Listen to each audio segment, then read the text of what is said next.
सांसद जी, अभी गोदामों पे खाद की उपलब्धता नहीं हो पाई है। किसान लाइन लगा रहे हैं सुबह से उठ के, उनको समुचित खाद उपलब्ध नहीं हो पा रही। इसके संबंध में आप क्या कहेंगे?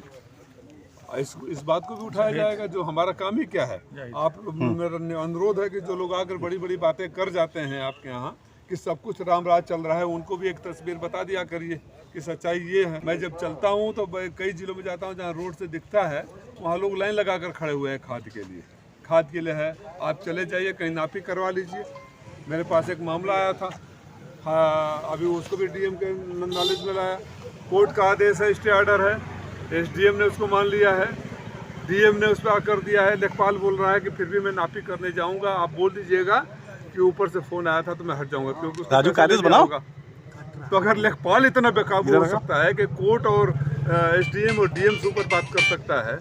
एक मामला है, यहाँ के एसडीएम ने कह दिया कि मैं कर ही नहीं पाऊंगा, कोर्ट का आदेश है, एनएचआई का आदेश है। तो मैंने डीएम से बोला कि लिखवा कर लीजिए। एसडीएम से क्यों नहीं कर पाएंगे? एसडीएम सदर एक एनएचआई का मामला है, उस पर अवैध जमीन कब्जा हटवाने का मामला है, सर्वे करवाने का है। एसडीएम बोले मैं नहीं कर पाऊंगा। तो कुर्सी पर भी नहीं बैठोगे एसडीएम साहब। आप नहीं कर पाओगे तो नहीं बैठोगे। लिख कर देना पड़ेगा कि आप नहीं कर पाएंगे तो बैठे क्यों है?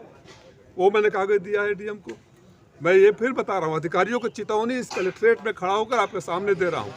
या तो सुधर जाएं या तो जिला छोड़ के चले जाएं। बिना सत्ता के संरक्षण के आपने इसी जिले में देखा है। समाजवादी पार्टी की सरकार थी। बड़े दावे के साथ कहता हूँ कि 24 घंटा में डीएम और एसपी को पैक करके मैंने भेजने का काम किया था। याद है ना?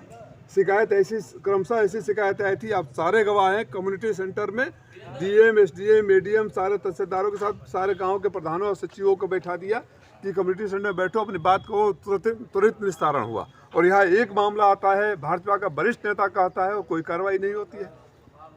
तो आप क्या समझ सकते हैं? बिना सत्ता के संरक्षण के ऐसा हो सकता है क्या?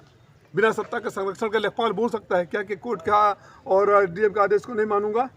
बिना किसी के संरक्षण के यहाँ के एसडीएम बोल सकता है क्या कि हाई कोर्ट का आदेश को नहीं मानूंगा? तो मैंने डीएम से बोला कि लिखवा कर लीजिए कि नहीं मानेंगे। फिर मैं उनको बताता हूँ कि कैसे नहीं मानेंगे, यहाँ से लेकर पार्लियामेंट तक ले जाऊँगा। राजकीय यहाँ लूटने के लिए लोग बैठे हैं। और मैं कह के आया हूँ कि अगर ये भ्रष्टाचार नहीं रुका तो हम समाजवादी पार्टी अभी पार्लियामेंट सत्र का खत्म होने दीजिएगा, यही घेरा डालो डेरा डालो करेंगे। राजकीय आवास विद्यालय में 5 छात्राएं मिड डे मील खाने से बीमार हो गई हैं। डीआईएस फोन नहीं उठा रहे हैं, शिक्षा विभाग कुछ बोलने को तैयार नहीं। डीआईएस के अंदर कई जगह ऐसे आ रहे हैं, कई जगह ऐसे भी आ रहे हैं जहाँ ग्राम प्रधानों की भी शिकायतें आ रही है। गैस नहीं पहुँच रहा है, वसूली का केंद्र बना हुआ है। मैं अब कितने मामले में लंबा चौड़ा लिस्ट लेकर आया था, टाइम देकर जा रहा हूँ। चूँकि एसआईआर चल रहा है तो मैं ज़्यादा दबाव आने कार्यों के लिए डालूंगा तो एक डेडलाइन है। तो 4 तारीख के बाद सारी समस्याओं का समाधान करने के लिए डीएम साहब ने कहा है और उम्मीद है, सज्जन आदमी है, कि करेंगे। ठीक है, डीएम को जो कहा जाता है वो करते हैं, लेकिन नीचे का अधिकारी मैं ऊपर हूँ। मैं कुछ कितना भी सही रहूँ, नीचे लूटते रहें तो भी कहीं ना कहीं मेरे ऊपर रिफ्लेक्ट करें।